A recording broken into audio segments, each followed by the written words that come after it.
아무리 많이 준비를 해 주셨어도 받는 그릇이 없으면 담길 수가 없습니다. 이 유대 지방에는 여름이 길기 때문에 비가 오는 우기에 비를 잘 받아서 그 물을 간직해야지 농사를 지을 수도 있고 또 물을 쓸 수가 있었습니다. 여러분, 하나님께서 우리에게 축복하시고 또 성령으로 우리 마음에 채우시기 위해서 얼마나 주님께서 애를 많이 쓰시겠습니까? 우리가 믿음으로 믿을 수밖에 없지만 그러나 주님께서 역사하시는 그 섭리를 우리가 얼마나 많이 느낍니까? 눈에 보이지 않기 때문에 우리가 믿음으로 믿는 것이지만 우리가 얼마나 많이 느끼며 그런 섭리와 상황들을 보고 있습니까?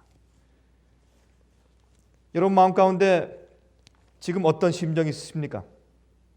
낙심되어 계십니까? 용기가 하늘을 치솟습니까? 아니면 그저 덤덤합니까? 어떻습니까? 주님의 은혜로 마음 가운데 즐거움과 기쁨이 있습니까? 아니면 어떻습니까 지금? 심정들이 여러분들 개인적으로 다 일어나서 간증을 한마디씩 하라고 하면 여러분께서 지금 어떤 얘기를 하시겠습니까? 요한복음 15장을 좀 펴서 보시겠습니다.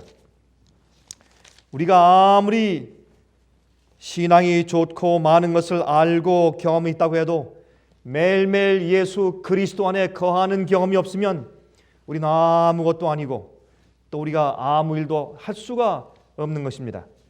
요한복음 15장 1절부터 8절까지 있는 말씀을 좀 같이 우리가 잘 아는 말씀이지만 읽어보도록 하십니다. 내가 참 포도나무요 내 아버지는 그 농부라 그랬습니다. 이 세상에 포도나무처럼 보이는 비슷한 것들이 많습니다. 그러나 예수님만이 참 포도나무요 우리가 그 나무에 접붙여짐을 당해야 열매를 얻을 수 있다고 말씀하십니다.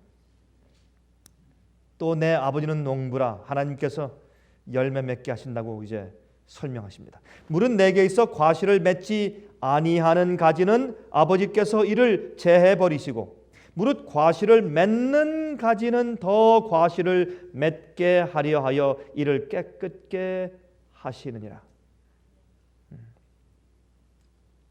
과실을 맺는 가지는 점점 더 과실을 많이 맺게 되고 맺지 않는 과실은 전혀 과실을 맺지 않게 되는 상태를 말하고 있습니다. 그러므로 우리가 예수 그리스도인이 되든지 아니면 아니든지 둘 중에 하나지 예수 그리스도인인지 아닌지 그저 중간에 서 있는 그런 형편은 없다고 여기 말씀하십니다. 한 번은 말이죠.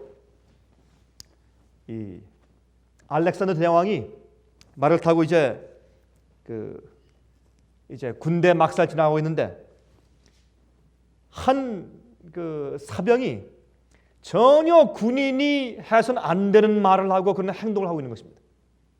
그걸 이제 이 알렉산더 대왕이 이제 말을 타고 가다가 그것을 목격했습니다. 그래서 화가 났습니다. 그래서 이제 그 사병을 불렀습니다. 사병, 왕 앞에 서 있으니까 얼마나 떨리겠습니까? 전 사시가 벌벌 떨면서 지금 답변합니다. 자네 이름이 무엇인가? 예, 제 이름은 알렉산더입니다. 그렇게 말했습니다. 그러니까 알렉산더 대왕이 하는 얘기가 알렉산더란 이름을 가진 사람은 그렇게 말하고 행동하는 게 아니야. 너는 알렉산더가 되든지 아니면 내 이름을 포기해라. 그렇게 말을 했다는 겁니다. 꽤 알려진 얘기 가운데 하나입니다.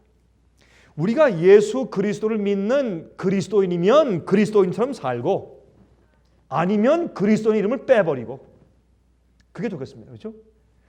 그리스도인도 아니고 세상 사람도 아니고 중간은 없습니다. 여기 말씀하기를 우리가 예수 그리스도 안에 붙어 있으면 반드시 무엇을 맺는다고요? 반드시 열매를 과실을 맺는다고 했습니다. 과실을 맺지 아니하는 가지는 그것은 그 나무에게 연결되어 있지 않는단 말입니다. 우리 속에 예수 그리스도의 성령의 열매가 없으면 그리스도인이 아닙니다. 그것은 예수님과 연결되어 있는, 예수님과 접붙여져 있는 생활이 없다고 합니다. 너희는 내가 일러준 말로 이미 깨끗하였으니 내 안에 거하라. 여기 비결입니다. 내 안에 거하라. 나도 너희 안에 거하리라. 가지가 포도나무에 붙어 있지 아니하면 절로 과실을 맺을 수 없음 같이 너희도 내 안에 있지 아니하면 그러하리라. 너희가 내 안에 있지 아니하면 절대로 과실을 맺을 수가 없다. 나는 포도나무요 너희는 가지니 저가 내 안에 내가 저 안에 있으면 이 사람은 과실을 많이 맺나니 나를 떠나서는 너희가 어느 정도 할 수 없다 그랬습니까? 너희가 아무것도 할 수 없습니다. 사람이 내 안에 거하지 아니하면 가지처럼 밖에 버리워 말라지나니 사람들이 이것을 모아다가 불에 던져 사르느니라. 너희가 내 안에 거하고 내 말이 너희 안에 거하면 무엇이든지 원하는 대로 구하라. 그리하면 이루리라. 너희가 과실을 많이 맺으면 내 아버지께서 무엇을요? 영광을 받으실 것이요 너희가 내 제자가 되리라 그랬습니다.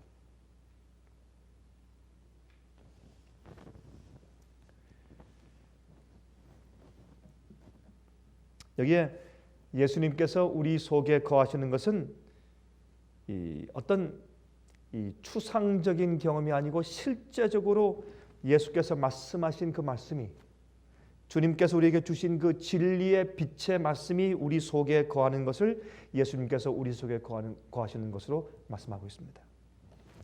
예수께서 말씀하신 그 말씀이 우리 속에 거하시면 예수께서 우리 속에 거하시는 겁니다.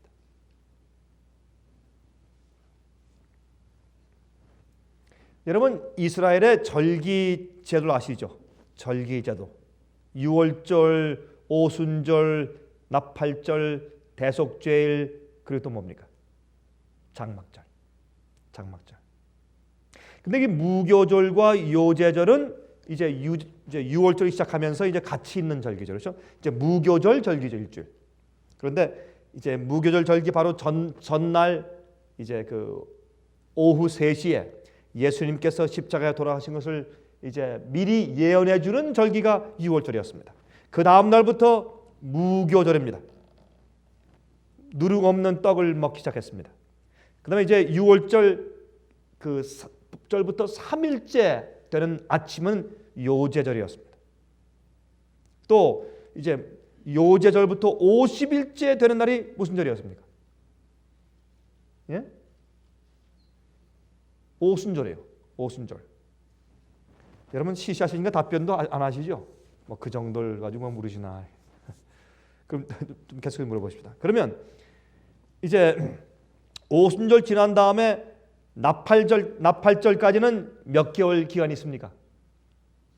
예? 4개월.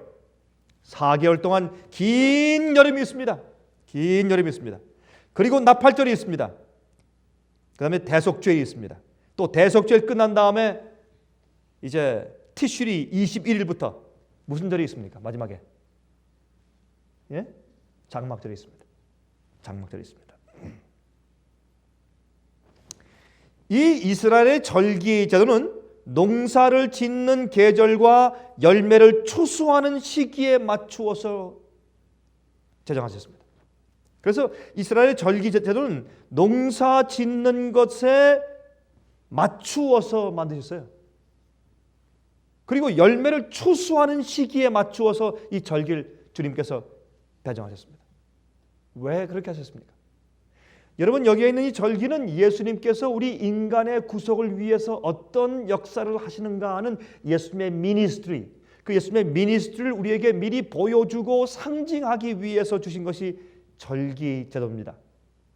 그런데 또한 이 절기들은 예수님께서 우리를 인간을 구원하시고 죄인을 구원하시는 그 구속의 역사에 있어서 어떤 일을 행하시는가 하는 것을 보여주는 것입니다. 그러므로 반드시 복음은, 주님께서 우리를 구속하시는데 그 복음은 우리 속에서 열매를 맺어야 합니다. 열매가 맺어야, 열매가 생겨야 주님의 구원이 우리 속에 이루어진 겁니다. 열매가 없는 사람들은 구원의 경험이 없는 사람들입니다. 그러므로 이 절기 제도에서 반드시 열매와 연결 지어져서 여기에 제정이 되어 있습니다. 그래서 아주 중요한 의미입니다. 그래서 이제 하나님께서 모세에게 말씀하시기를 출애굽기 12장에 나오죠. 너희는 이제 성령을 만들라. 성령, 거룩한 달력. 그 당시에 그들이 그 당시 쓰고 있는 그 당시의 시빌 캘린더, 그러니까 보통 일반 달력 말고 성령, 거룩한 달력을 따로 만들어라. 그래서 그들은 이제 이 봄에 보리의 첫 추수가 보리가 익어서 첫 열매를 거둘 그 시기부터 시작해서 그 시기부터 너희가 거룩한 첫 달로 삼으라. 그러니까 현재 우리가 쓰고 있는 달력으로 이제 비하면 4월 달입니다. 4월 달.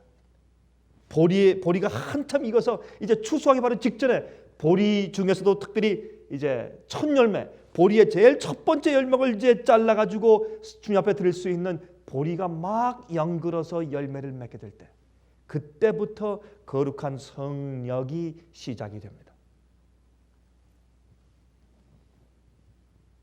그때가 유월절, 무교절, 요제절, 이 세 가지 이름이 사실 한 절기 속에 들어있는 것입니다.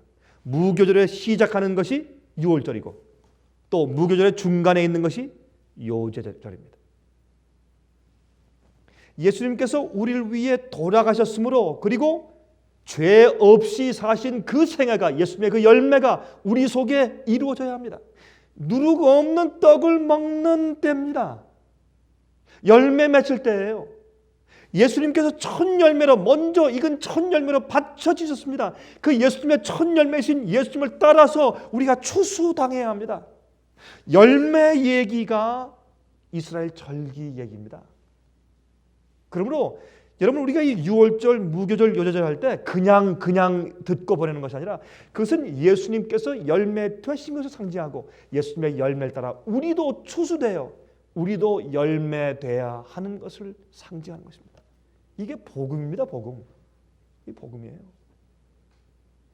그래서 예수님의 십자가를 믿고 안다고 하면서 예수님의 십자가의 결과를 통해서 주님과 함께 부활해서 주님과 함께 사는, 주님과 함께 열매 맺는 그런 백성 되지 않으면 그건 그리스도인이 아닙니다. 그리스도인이 아닙니다. 그래서 이제 제일 먼저 유월절이 있는 그 달을 니산을 붙였습니다. 니산이라고. 니산인데 성력으로는 1월입니다. 일반 달력에는 4월이었습니다. 그 다음에 일곱 번째, 그때부터 일곱 번째 달은 또 티슐입니다. 그러니까 니산이 첫 번째 달이고, 이 성력, 거룩한 달력에서, 이 절개 달력에서 말입니다. 일곱 번째 달이 티슐인데 그때가 바로 나팔절과 대속죄일이 들어있는 마지막 달입니다. 그러나 보세요. 성력은 7달밖에 없어요. 7개월. 그러니까 원래의 일반 그들이 사용하던 일반 이 1년에 12달인 일반 달력과 몇 달이 지금 차이가 있습니까? 몇 달이? 예? 예, 7달이니까 간단한 산수죠. 12 마이너스 7을 하면 얼마입니까? 5개월이 비입니다. 그 5개월은, 남은 5개월은 무엇이냐면 다시 보리의 그 열매가 생길 때까지 기다리는 때예요. 그 5개월은 이제 그 씨앗을 뿌리고 비가 다시 겨울비가 오고 그렇게 해서 이제 씨를 뿌린 다음에 5개월 후에 이제 보리가 다시 나는 그때까지 기다리는 시간입니다. 성령은 보리가 열매 맺어서 이제 날 때부터, 아니 열매 맺을 때부터 시작해서 나중에 이 다른 열매들을 전부 거두어서 그 다음에 이제 창고에 다 드리고 주 앞에 감사해서 장막절을 지키는 데서 성령이 끝납니다. 그 다음에 거기에 이 성령 가운데 포함되어 있지 않은 5개월을 또 기다립니다. 씨를 파종하고 뿌리면서 기다립니다. 그리고 열매 맺어야 또 시작합니다. 그러므로 이것은 무엇을 상징하느냐면 예수 그리스도 안에서는, 우리가 믿는 자들 속에서는 반드시 그 위에 우리의 심령과 우리 생애 가운데 열매 맺는 경험이 있어야 합니다. 열매는 하나님께 먼저 드려야 합니다. 우리의 선한 행실과 우리의 그리스도다운 우리의 삶과 또한 우리의 성품 때문에 남들이 먹을 수 있기 전에 먼저 우리의 생애가, 우리의 삶이, 또한 우리의 모든 철학과 우리의 동기와 우리의 모든 계획과 우리의 모든 것이 하나님께 영광이 되는 것입니다. 첫 열매가 무엇입니까? 하나님께 먼저 바치는 것이죠. 그리고 또 어떻게 해요? 그것을 또 그들이 빻아서 떡을 내서 먹는 것입니다. 하나님께 먼저 바쳐진 삶이라야, 주님께서 인정하신 삶이라야, 주님께서 뿌리고 가신 그 생명 말씀의 언약의 말씀이 자라나서 씨가 되어서 우리 속에서 연글어야 남이 먹을 수가 있죠. 가라지는 그 속에 알맹이가 없는 것이에요. 멋지게 보이지만은 그것을 빵을 해서 먹으려고 추수와서 털어보면 그 안에 알맹이 없어요. 그게 가라지입니다. 오늘날 교회 안에 가라지가 얼마나 많이 있습니까, 여러분? 예수님과 연결되어 있지 못하면 성품이 있지 못합니다. 우리 속에 성령이 없습니다. 열매가 없습니다. 그러면 남들이 먹을 수가 없는 겁니다. 열매는 하나님께 먼저 갖다 바쳐야 합니다. 주님께서 인정하셔야 합니다. 그러니까 acceptable offering입니다. 주님께서 받으심직한 이제 제사를 드려야 합니다. 주님께서 받으시고 나면 그 다음에 그것을 양식으로 삼는 것입니다.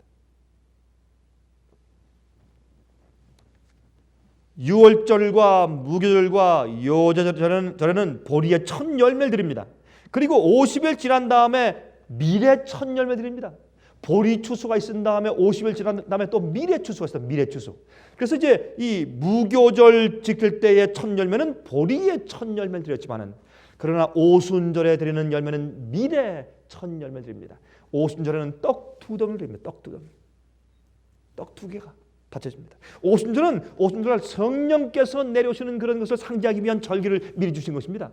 유월절은 예수님께서 십자가에 돌아가신 것을 상징하기 위해 주신 것이고, 무교절은 예수께서 돌아가셨기 때문에 우리의 생애에서는 더 이상 이제 죄가 없어야 합니다. 누룩 없는 떡을 먹는 것이죠. 그 다음에 요제절은 예수님께서 부활하셔서 하나님께 아버지께 가서 당신을 바치신 것을 상징하기 위해서 첫 열매로 요제절을 드렸습니다. 첫 열매를 성소에 나가서 하나님의 지성소를 향해서 이제 흔드는 그런 이제 그 예식을 요제절로 그들이 드린 것입니다. 오순절은 예수님께서 하늘에 올라가셔서 우리의 중보자로 대제사장으로 이제 즉위하신 다음에 드디어 당신의 성소 사업을 시작하신 것을, 주님께서 우리의 대제사장이시고 왕으로 즉위하신 것을 이제 인정하기 위해서 기름이 부어지는데, 그렇죠? 옛날 대제사장을 이제 아론을 모세가 이제 세워서 안수할 때 그를 기름 부을 때 어떻겠습니까? 그에게 옷을 다 입히고 정결케 하고 다 몸을 씻기고, 그렇죠? 옷을 입히고 정결한 관을 씌우고 그 앞에다 금패로 여호와께 성결이라는 그런 글씨를 쓰게 하고 그 위에 머리부터 기름을 붓는 겁니다. 솥불을 가져다가 거기에 올리브 기름을 잔뜩 붓고 그것을 그 머리 위에 붓는 것입니다. 그러면 그 머리부터 쭉 흘러서 이마, 얼굴, 뺨을 타고 수염을 타고 쭉 흘러서 그것이 옷에 쭉 떨어지고 발밑에까지 주르르르 이제 기름이 흐르는 것입니다. 그것은 예수께서 하늘에서 우리의 대제사장 되셨을 때 그 기름이, 그 위임식의 기름이 그 축복으로, 그 인정하심으로, 즉위하심으로 성령께서 상징으로 이 세상에 줄줄 흘러내린 것이 오순절 성령 역사였습니다. 그래서 120명이 다락방에서 성령을 받은 겁니다. 이제 드디어 예수 그리스도의 십자가의 속죄의 은혜와 공로가 드디어 모든 믿는 자들에게 주님의 중보의 경험을 통해서 이제 역사될 수 있는 것입니다. 성령을 받은 자들이 나가서 복음을 전하며 복음 받는 자들에게 성령의 역사가 있게 되는 것입니다. 중보의 역사가 그들에게 효험이 있는 것입니다. 열매가 생기는 것입니다. 열매가. 그 다음에 4개월 동안 긴 여름이 있습니다. 4개월 동안 긴 여름 동안 참 힘듭니다. 초대교회 이후에 얼마나 오랫동안 중세기 동안의 광야교회에 긴 기간이 있었습니까? 긴 기간. 광야교회. 여러분이시여 광야교회에 대한 그 비디오를 여러분께서 보실 것이라고 생각이 됩니다. 여러분 4개월 동안 긴 여름이 있습니다. 그 다음에 이제 나팔절이 있습니다. 나팔절은 마지막에 회개를 촉구하죠. 나팔절과 대속죄일이 있습니다. 이 기간은 긴 여름이 지난 다음에 올리브와 포도와 과일들이 익기 시작해서 추수하는 때입니다. 그러므로 이제 이 봄절기에는 보리와 밀의 추수가 있고, 그 다음에 가을절기에는 올리브와 포도와 과일을 익기 시작해서 그것을 추수하는 것입니다. 이때가 이제 나팔절과 대속죄일과, 그 다음에 그것을 다 추수해서 다 거둬들인 다음에 창고에 다 들여놓고 주 앞에 감사해서, 이제 모든 것을 추수하고 끝난 다음에 주 앞에 감사해서, 주신 것을 감사해서 주님과 함께 그들이 즐거워하며 보냅니다. 그때 이 장막절을 보내는데, 그 장막절은 그들이 과거에 40년 동안 광야에서 고생한 것을 기억하면서, 그들이 좋은 집에서 다 나와서 밖에 마당에 아니면 길거리에 텐트를 치고 살았습니다. 과거를 기억하면서. 그러므로 이 장막절은 예수께서 이 땅에 오셨을 때 주님께서 마지막으로 열매 맺은 백성들, 의인들을 데리고 땅속에 묻혀있는 의인들을 불러서 일으켜서 부활시켜 데려가고, 살아있는 영혼들은 살아있는 채로 주님께서 변화시켜서 새로운 몸을 주신 다음에 그들을 데리고 열매를 다 데리고 이 땅에서 주님의 십자가의 보혈과 성령의 역사를 통해서 열매 맺은 열매들을 데리고 주님께서 올라가시는 겁니다. 그게 장막절의 시작입니다. 주님께서 이제 하늘 창고에 넣으시기 위해서, 그래서 하늘에 가서 천년계 동안 계속해서 장막절을 지키게 되는 것입니다.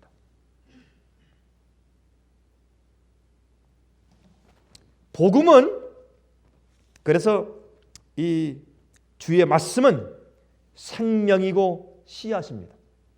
그래서 주의 말씀은 성경에 하나님의 씨라고 말했습니다. 물론 예수님이 하나님의 씨입니다. 예수님이 여인의 씨예요. 약속의 씨입니다. 그건 예수님 말합니다. 메시아를 말합니다. 그러나 사실은 주의 말씀이 또 씨입니다. 주의 말씀이 예수께서 우리 속에 살아서 움직이면 열매를 맺게 합니다. 우리의 말과 행동과 우리의 사상과 우리의 계획과 목적과 동기와 소원을 하늘과 어울리는, 주님과 어울리는 하나님의 아들과 딸로 그리스도의 고난을 주는 그런 열매를 맺게 하는 것입니다. 그래서 우리가 잘 아는 요한계시록 14장 7절 읽어보십시다. 요한계시록 14장 7절. 요한계시록 14장 7절. 그가 큰 음성으로 가로되 하나님을 두려워하며 그에게 영광을 돌리라. 이는 그의 심판하실 시간이 이르렀으니 하늘과 땅과 바다와 물들의 근원을 만드신 이를 경배하라 하더라 그랬습니다. 여러분, 우리가 하나님을 경배하고 예배하는 유일한 이유는 하나님께서 우리를 창조하셨기 때문입니다. 우리가 하나님을 경배하고 찬양하고 주 앞에 예배드리는 유일한 이유는 주님께서 우리의 조물 주시기 때문에 그렇습니다. 다른 건 이유가 없습니다. 우리의 조물 주시기 때문에. 그러므로 여기에 어떻게 해요? 하나님을 두려워하며 그에게 영광을 돌리라 그랬습니다. 그런데 영광을 돌리라 하는 그 말씀이 어떤 말씀에 대한 해석이냐면 6절 보세요. 또 보니 다른 천사가 공중에 날아가는데 땅에 거하는 자들 곧 여러 나라와 족속과 방언과 백성에게 전할 영원한 무엇을? 복음을 가졌더라 그랬습니다. 그러면 복음은 주의 말씀입니다. 복음입니다. 그건 진리입니다. 빛입니다. 주의 생명의 말씀이에요. 그것을, 그 씨를 뿌리면 우리 속에 반드시 열매가 있습니다. 그 열매를 가지고 주 앞에 영광을 돌리게 되는 것입니다. 그것을 마태복음에 이제 설명을 했지만 또 요한복음 15장 아까 읽은 말씀 가운데 8절에 있죠. 너희가 과실을 많이 맺으면 내 아버지께서 무엇을 받을 것이요? 영광을 받을 것이요. 영광을 받을 것이요. 그러므로 여기 보면 우리가 열매를 맺는 것과 하나님께 영광을 돌리는 것과 예배하는 것과 주 앞에 기도하는 것과 주 앞에 찬송하는 것과 경외하는 것과 다 연관이 있습니다. 하나님을 경외하는 것은 주님께 예배하는 것입니다. 주님께 경배하는 것입니다. 이게 다 열매 맺는 것입니다. 그러므로 열매를 맺지 못하면 주 앞에 영광을 돌릴 수가 없습니다. 그래서 이제 마지막 시대 이 세상을 향해서 마지막으로 지금 최후의 은혜의 통첩을 보내는데 그 천사가 내려오면서 하늘 날아가면서 온 세상에 있는 모든 백성과 민족과 방언들에게 전파해야 할 마지막 중요한 영원한 복음이더라. 이 복음은 옛날에 이스라엘의 절기로 표상되었고 예수님께서 그것을 실체로 이 땅에 오셔서 이루셨고 그 후에 이 복음이 전파되었고 이렇게 주님께서 이런 복음들을 계속해서 구약 시대나 지금이나 계속해서 반복해 주시는 이유가 무엇입니까? 우리 속에는 열매입니다. 우리 속에 이루어지는 열매입니다. 이 열매는 주님의 뜻대로 사는 우리 품성입니다.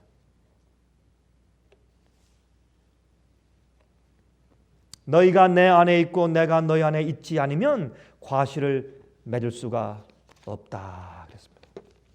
과실을 맺을 수가 없다 그랬습니다.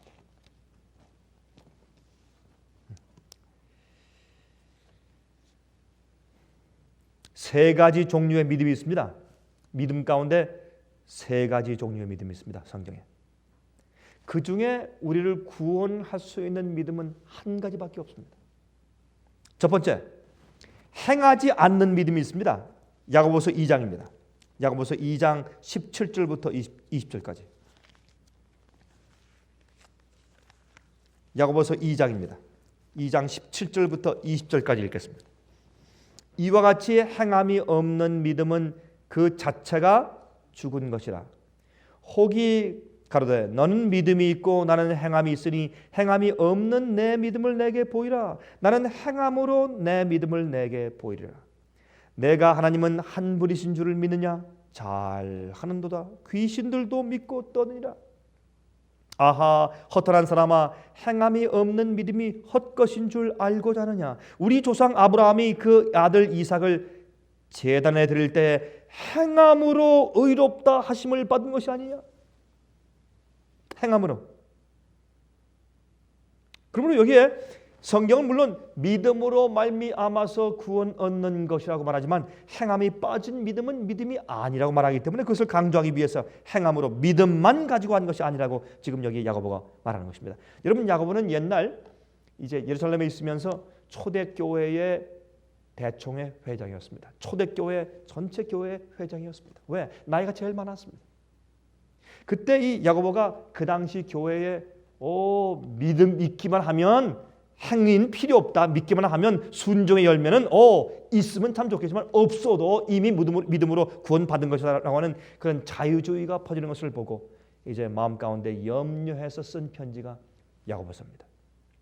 그러므로 참된 믿음, 우리를 구원하는 믿음은 이제 행함과 믿음이 믿는 것과 그것이 같이 병행해서 가는 것을 여기 강조하는 것을 우리가 잘 압니다. 26절, 영혼 없는 몸이 죽은 것 같이 행함이 없는 믿음은 죽은 것이니라. 그렇게 그는 설명했습니다. 두 번째, 세 가지 종류의 믿음 가운데 두 번째, 행하는 믿음입니다. 행하는 믿음. 근데 이 행하는 믿음도 말이죠, 종류가 있습니다. 행하는 믿음 가운데서 두 가지 종류가 있습니다. 율법주의의 믿음이 있고 정말 믿음과 은혜로 만들어진 행함의 믿음이 있습니다. 여러분, 운전하실 때 스탑 사인이 있으면 스탑하죠. 여러분, 왜 스탑하세요? 운전하시다가 스탑 사인을 보면 스탑합니다. 여러분, 왜 스탑하세요? 예? 스탑하라고 했으니까 스탑하는 거죠. 그렇죠. 근데 왜 스탑하세요? 그 이유가 어디 있어요? 왜요?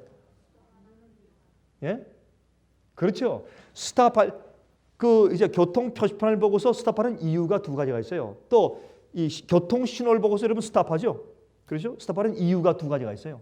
무엇이겠습니까? 첫 번째, 스탑을 안 하면 뭘 받습니까?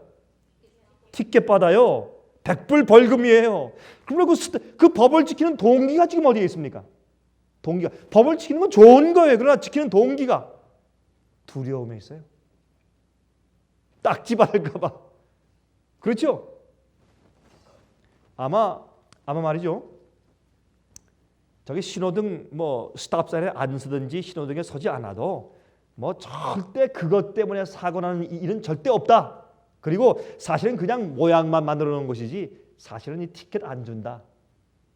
그렇게 된다면 아마 교통법규 지키는 사람 한 명 없을 겁니다. 한 명 없을 겁니다. 전부 지나치지. 무엇 때문에 서요? 그러므로 두려움이 동기입니다. 그렇죠?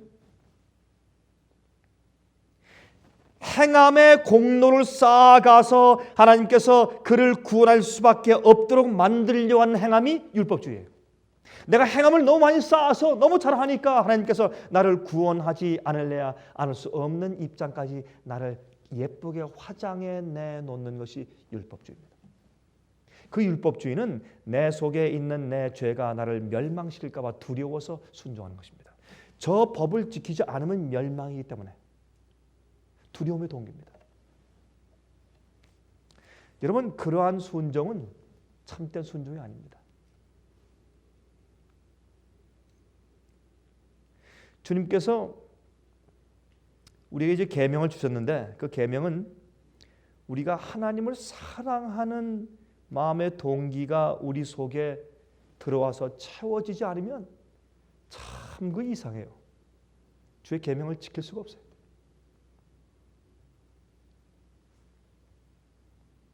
지키려고 애를 쓴 다음에 가만히 돌아보면 정말 순종한 게 아닙니다. 우리 마음속에 정말 주님을 기쁘시게 하고 싶어서 순종한 게 아니에요. 어떤 때 기도할 때 그런 생각이 많이 들어가요.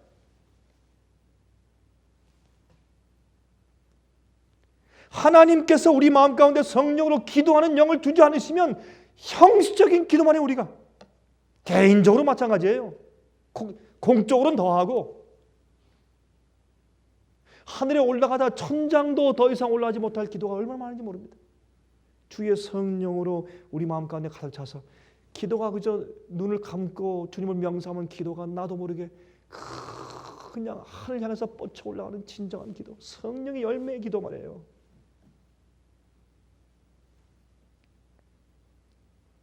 로마서 8장에 말씀하기를 우리가 어떻게 간구할 줄을 몰라서 답답해할 때 성령께서 우리를 대신해서 탄식하신다고요. 그런 기도.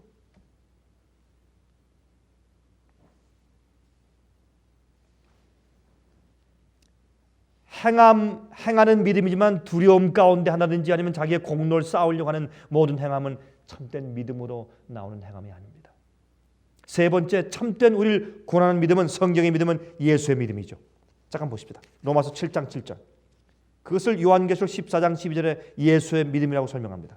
하나님의 계명을 지키며 예수의 믿음을 지키는 사람들이라고 설명하면서 예수의 믿음은 하나님 아버지의 뜻을 행하고 계명을 지키는 믿음이라고 설명합니다. 성경 마태복음 7장에 말씀하기를 주여 주여 하는 자마다 다 천국에 들어갈 것이 아니요 하늘에 있는 내 아버지의 무엇대로 뜻대로 어떻게 하는 자가? 행하는 자가 들어간다 그랬어요. 뜻대로 행하는 자가 들어간다.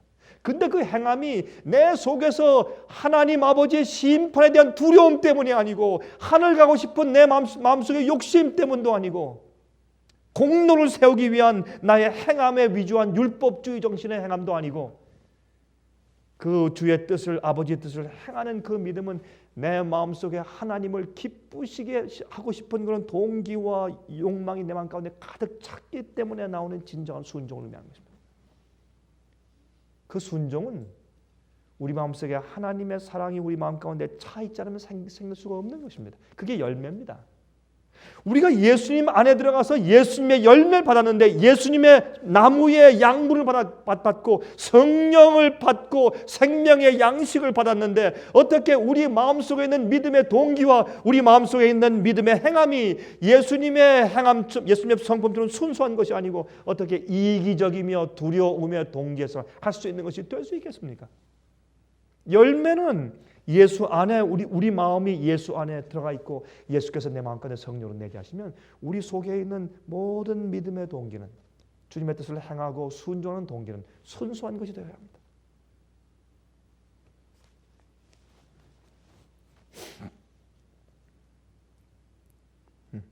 얼마든지 성령이 없이도 얼마든지 신앙이 좋게 보일 수 있습니다. 한 장로가 술집에 들어가려고 하다가 갑자기 저기 보니까 목사님 차가 이렇게 옵니다. 큰일 났어요. 지금 술집에 들어가려고 하는데 목사님 차가 옵니다. 그래서 얼른 옆으로 가서 술집 앞에 있는 전화 공중 박스에 들어가서 전화하는 척하면서 전화 받으면서 지나는 목사님한테 안녕하십니까 손 흔들었습니다. 그러면 술집에 들어가지 않게 한 그 마음의 동기가 무엇입니까? 하나님을 기쁘게 하기 위해서요? 아닙니다. 그런 식으로 남들이 보기 때문에 자기 행동 반경이 방자하고 신사적이고 아름답게 보일 수 있는 그런 힘이 인간들에게 있습니다.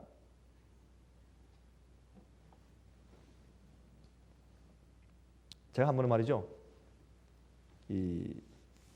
어떤 한 음식점에 들어가서, 전 몰랐는데 이렇게 좀 음식 이제 주는 걸 기다리고 있는데, 이제 미국 음식점입니다. 기다리고 있는데, 제가 기다리다가 옆에 있는 사람들은 좀 무의식 중에 이렇게 보니까 한 젊은 사람, 이제 한 쌍인데 부부인지 뭐 애인인지 모르지만 젊은 한 쌍이 앉았어요. 서로 마주보고 이제 앉아서 이제 음식을 주문하고 기다리는 중이었는데, 둘이 싸우는데, 야, 여러분 서슬이 씹어내, 서슬이. 근데 싸우는데 말을 안 하고 싸워요. 우리 한국 사람들은 우락부락하고 막 공주 앞에서도 막 싸우잖아요. 근데 이 미국 사람들은 사람들을 보는 앞에서는 잘 안 싸워요. 사람들 보는 앞에서는 아주 탁 손 붙잡고 아주 웃으면서 honey, darling, dear, sweetheart 이러면서 이제 다니지만은 그러나 집안에서 주로 많이 싸우죠. 그래서 이제 그 훨씬 그런 면에 이제 세련되어 있는 것이 우리 한국 사람보다 훨씬 더 세련되어 있는 것이 미국 사람의 풍속인 것을 우리 잘 압니다. 그렇죠? 근데 아마 굉장히 아주 심했던 모양의 갈등이, 싸우는데 말을 안 해요. 말을 안 하고 눈초리로, 표정으로, 말도 하는데 소리를 안 내고 입만 막 이렇게 하는데, 제가 가만히 보면 분명히 그냥 나쁜 말을 하는데 보니까 입만 움직여요. 소리가 안 나와요. 서로 얼굴 빨개가지고 서로 막 싸우는데, 굉장히 싸우는데 소리가 안 나요. 조용히 싸워요.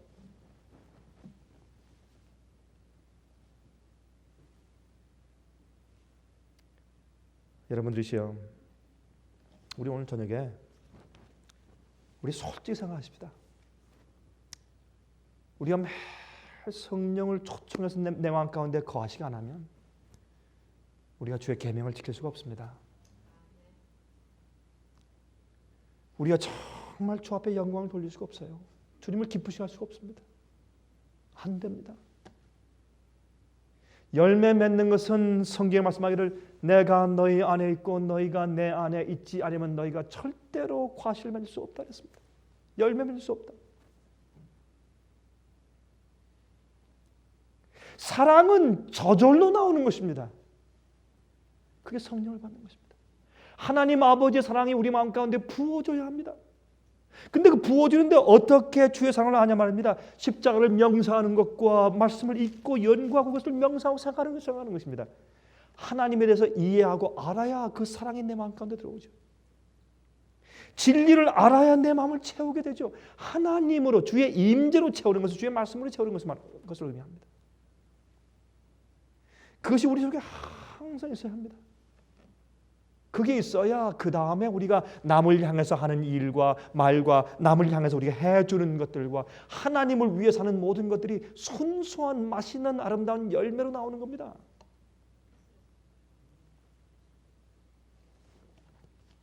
로마서 7장 7절 보십시다.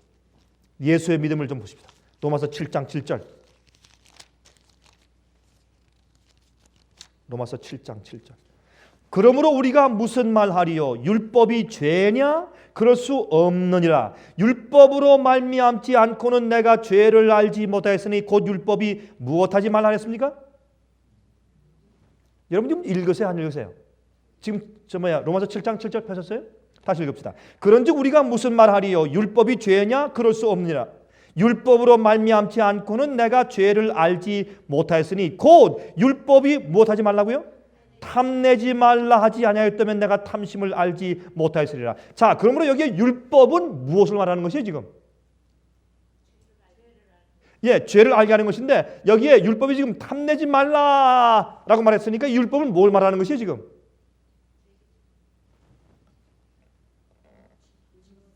이건 지금 의문의 율법인 성소제도 말하는 것이에요? 아니면 뭘 말하는 것이에요? 이 율법은 지금?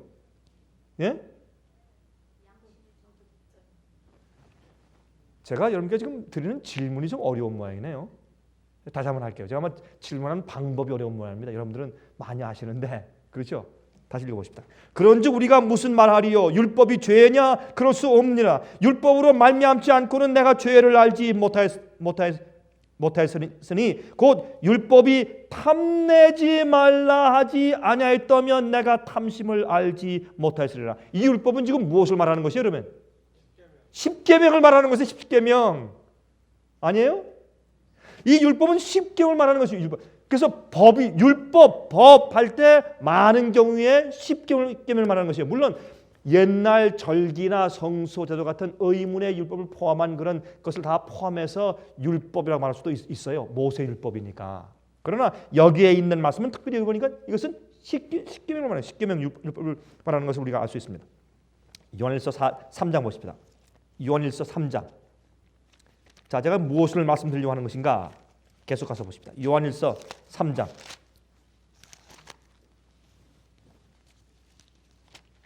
요한일서 3장 4절부터 읽겠습니다. 죄를 짓는 자마다 무엇을 행하나니? 불법을 행하나니 죄는 불법이라. 그러므로 계명을 십계명을 범하는 것이 무엇이라고요? 죄라고요. 십계명인 율법을 범하는 것이 뭐라고요? 죄라고요. 죄는 뭐라고요? 불법인데 불법은 무엇이라고요? 계명을 범하는 것입니다. 자, 5절. 그가 우리 무엇을 없애려고? 죄를 없애려고 나타내신 바 된 것을 너희가 아나니 그에게는 죄가 없느니라. 자, 그러면 예수님께서 우리 속에서 죄를 없이 하려고 나타나셨어요. 그러면 죄가 아까 뭐라 그랬어요? 뭐가 죄입니까? 그 전절에 4절에 죄는 뭐라고요? 불법이 뭡니까? 계명을 범하는 것. 그러므로 예수님께서 오셔서 우리 죄를 용서하시고 우리를 구속하셨을 때 우리 속에서 죄를 없애시면 우리 생애 가운데 우리 속에서 무엇이 없어지는 것입니까? 무엇하는 것이 없어집니까? 불법하는 것, 계명을 범하는 일이 없어집니다. 그것이 주님께서 우리 죄를 용서하시고 우리 속에서 죄를 없이 하시는 일입니다. 그게 예수님의 중보 사업이에요. 복음엔 반드시 이 열매가 있어야 합니다.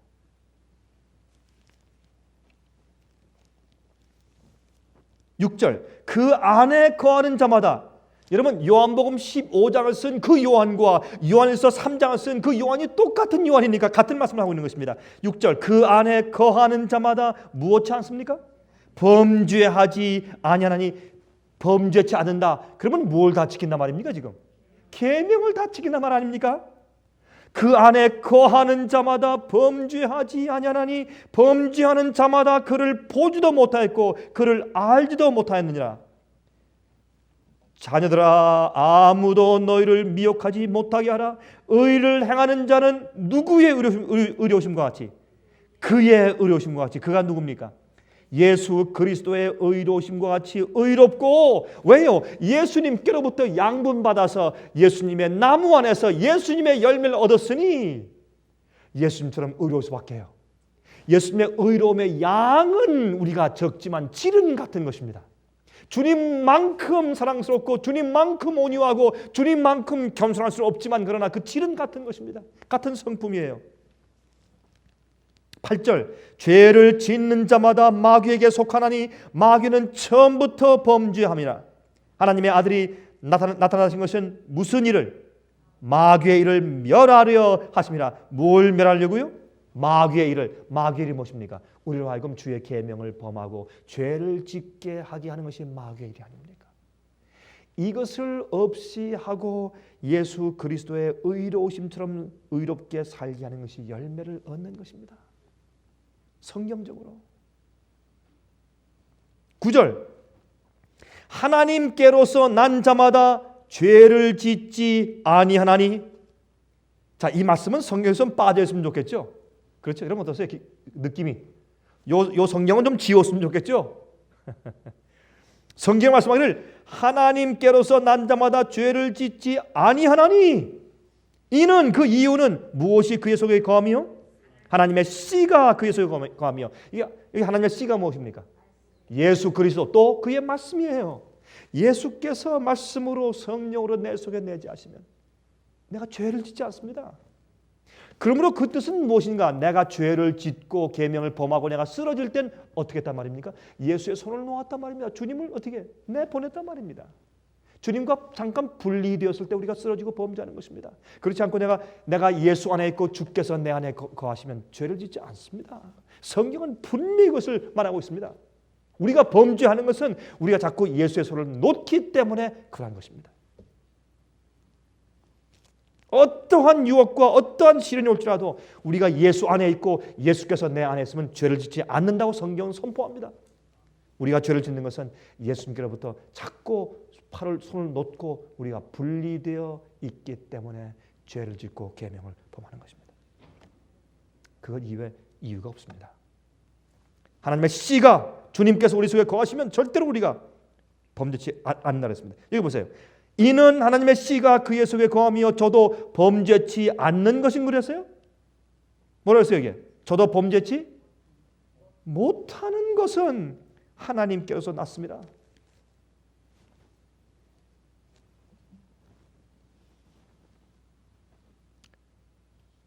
저도 범죄치 못하는 것은 하나님께서 났습니다. 얼마나 분명합니까? 주님의 씨가 예수께서 내 속에 거하실 때는 절대로 우리가 계명을 범하지 않습니다.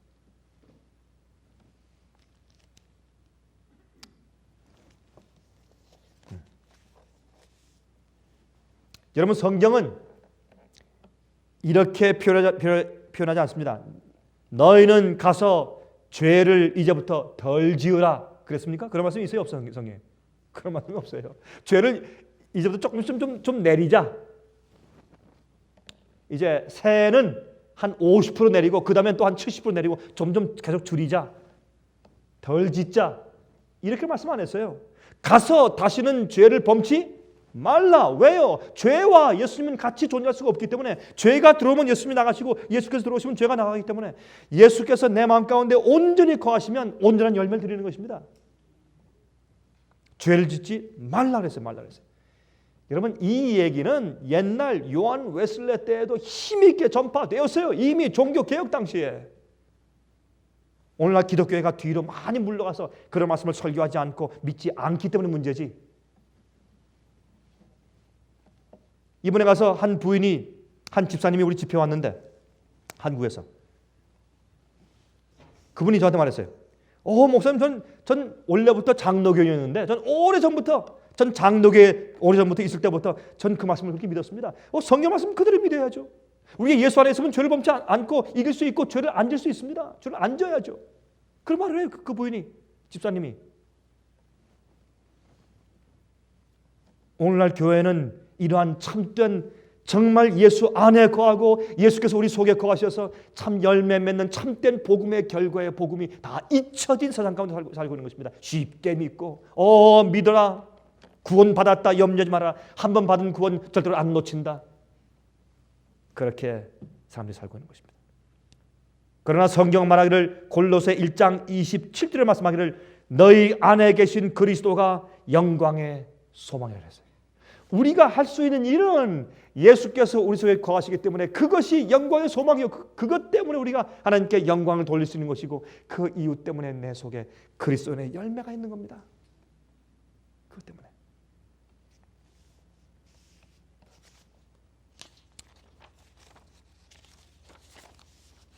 예수님의 생애를 가장 아름답게 기록한 책인 시대의 소망 678페이지에 다음과 같이 기록된 말씀을 읽었습니다. 한번 들어보십시오. 사람들이 폭력이나 살이로서가 아니요 사랑으로 결합하는 때에 저들은 모든 인간의 세력 이상의 힘이 작용하고 있음을 보일 것이다. 우린요 그저 우리의 도덕적이고 그저 인간적인 남에게 잘 보이기 위한 그 정도 힘 가지고 절대로 그리스도인 삶을 살 수가 없어요. 그거 안 됩니다. 우리는 모든 인간이 가지고 있는 힘 이상의 어떤 힘이 우리 속에 작용하고 있어야 합니다. 이런 일치가 존재하는 곳에는 하나님의 형상이 인간 속에서 회복된 바 되고 생애의 새로운 원칙이 그 속에 뿌리 박혀 있는 것이 증거로 나타난다.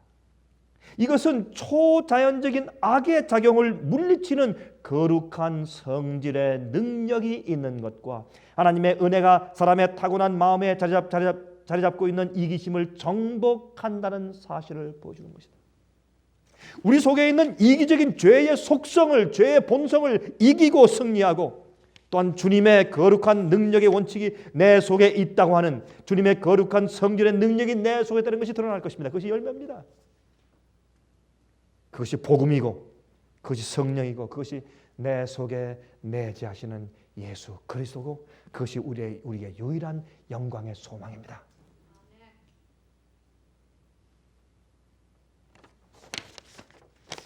또한 초대교회 행적에 대해서 기록한 책인 사도행적 책 451페이지에 이런 말씀이 있습니다.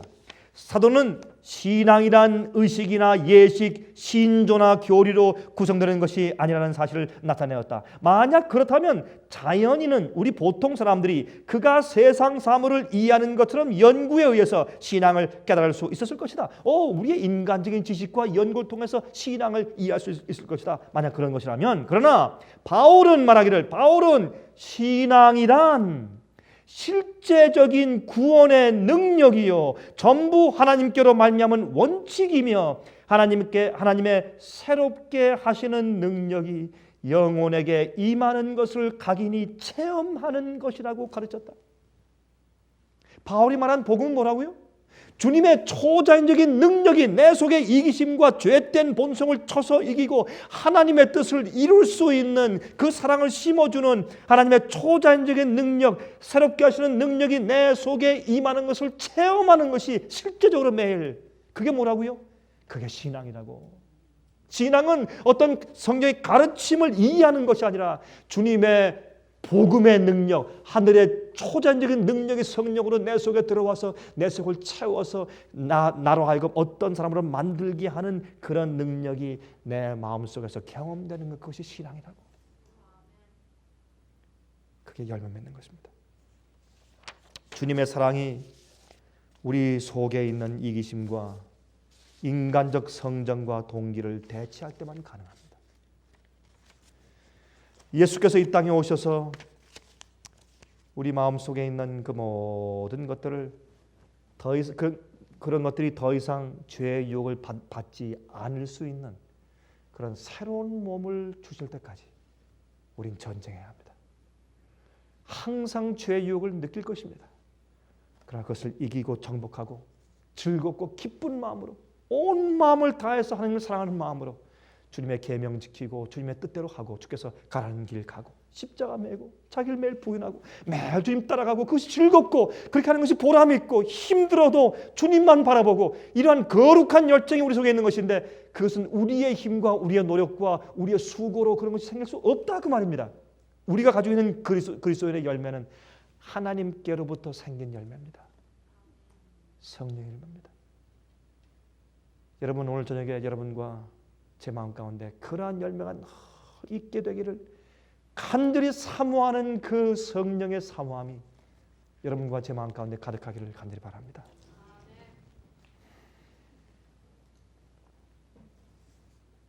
하늘에 계신 우리 아버지, 오늘 우리가 다시 주의 약속을 믿고 간절히 간구하오니 우리 속에 있는 죄의 소욕과 욕심들을 이길 수 있도록 성령을 주시옵소서. 우리의 옛사람이 죽게 해주시고 우리의 망령된 일들을 고쳐주시옵소서. 우리가 주의 말씀을 다시 배워서 다시 깨닫고 확신케 되었습니다. 우리 속에는 순종할 수 있는 능력이 없습니다. 주님 우리 속에 임재하시고 우리가 주님 안에 있어 우리가 사는 삶은 주께서 사시는 삶이 되게 해주시옵소서. 열매를 맺게 하시되 예수 그리스도의 열매, 성령의 열매, 거룩한 열매가 우리 생에 있게 해주시옵소서. 남들을 살릴 수 있는 열매를 저희 속에 주시옵소서. 우리가 주님의 아들과 딸다운 주님의 자녀 되는 권세를 얻게 해주시옵소서. 예수 그리스도의 거룩하시고 귀하신 이름을 의지해서 간절히 기도합니다.